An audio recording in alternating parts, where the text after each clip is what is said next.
Hello students, today we are going to study specimen of pharynx. This is cut any section of the head neck face region, and this is nasal cavity, this is oral cavity, this is tongue, and this is larynx here. Okay, so this pharynx is divided into three parts. This is nasopharynx, this is oropharynx, and this is laryngopharynx, which is continuous with esophagus here. Okay, now we will see the features of nasopharynx here. This nasopharynx superiorly it is bounded with the this is sphenoid bone, body of sphenoid, and this is basilar part of occipital bone. Okay, so this is superior boundary. Posteriorly there is arch of atlas. This is cut section of arch of atlas. So this is posterior superior boundary of the nasopharynx. Then anteriorly this nasopharynx continues with the nasal cavity through corona, posterior apertures of the nose. Inferiorly it is continuous with the oropharynx. Okay, and demarcation of this lower margin of the oropharynx is lower margin of the soft palate. Okay, so this is up to this level, this is nasopharynx here.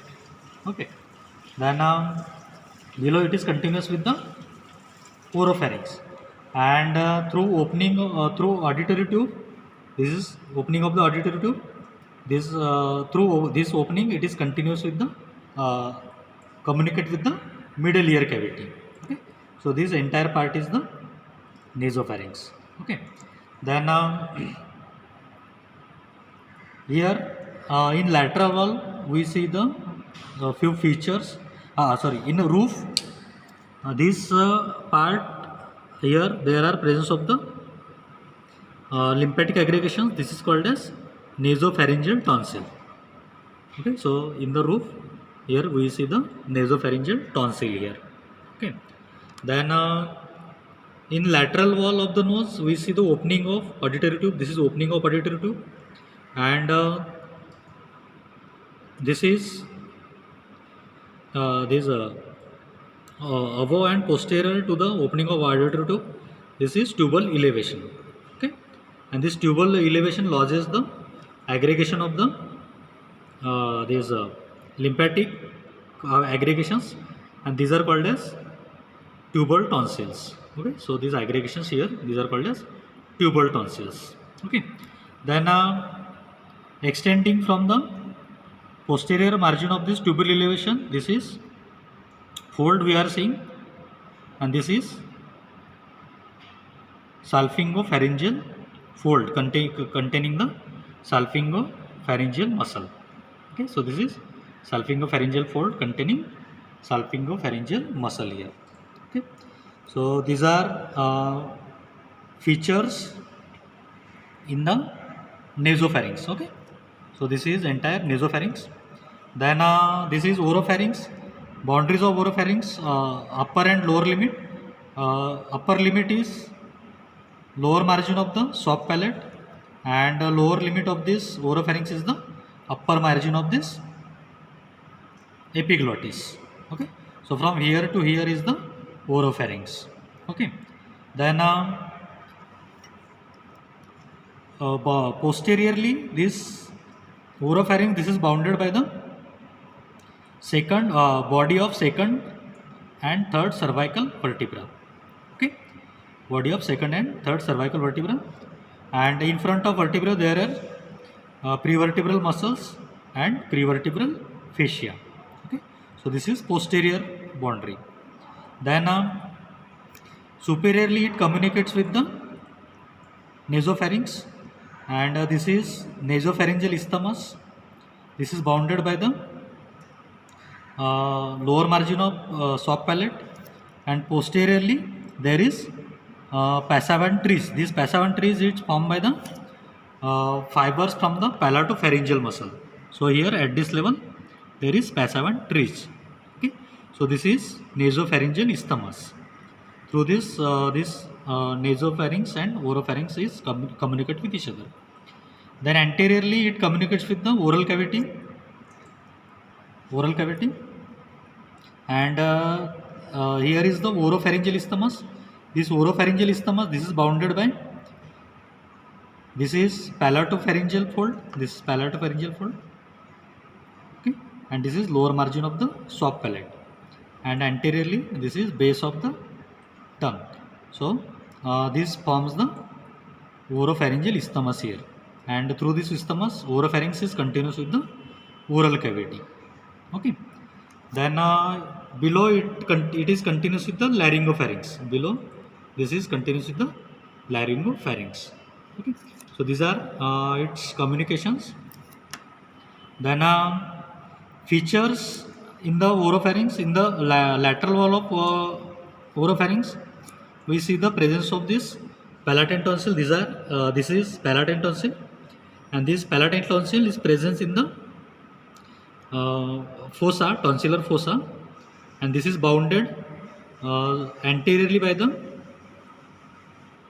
palatoglossal arch. This is palatoglossal arch containing palatoglossal muscle. Posteriorly, this is palatopharyngeal fold. This contains the palatopharyngeal muscle. Apex is formed by the soft palate. This is apex, and base is formed by the posterior part of the tongue. Okay, so this is base, and this is palatine tonsil present in the tonsillar fossa here. Okay, so this is the feature we see in the oropharynx, in the lateral wall of oropharynx. Okay, then this is laryngopharynx. Below the upper margin of this epiglottis and up to the cricoid cartilage, up to the lower margin of cricoid cartilage, this is laryngopharynx. Okay, so this laryngopharynx posteriorly, this is bounded by the C4, C5 and C6 vertebra, body of C4, C5 and C6 vertebra. Okay, so that is the posterior boundary of this laryngopharynx here. Okay, then superiorly it communicates with the oropharynx. Okay. Superiorly it communicates with oropharynx. Anteriorly it communicates with the larynx through the laryngeal inlet. This is laryngeal inlet, and inferiorly it communicates with the continuous with the esophagus. Inferiorly it is continuous with the esophagus. Okay, now this laryngeal inlet through which laryngopharynx is communicate with the larynx. These boundaries of this laryngeal inlet, this is margin of the epiglottis. Superiorly there is margin of this epiglottis. Then this is aryepiglottic fold. This is aryepiglottic fold, and this contains the cuneiform and corniculate cartilages.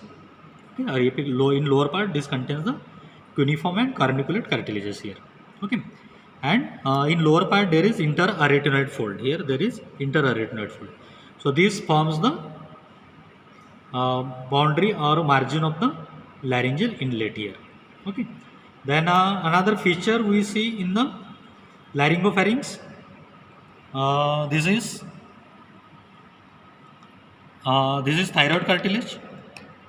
Okay, so anterior wall in lower part of the laryngopharynx, this is formed by the thyroid cartilage, and below this thyroid cartilage there is cricoid cartilage. Okay, so in between thyroid cartilage and the aryepiglottic fold, this is aryepiglottic fold and this is thyroid cartilage.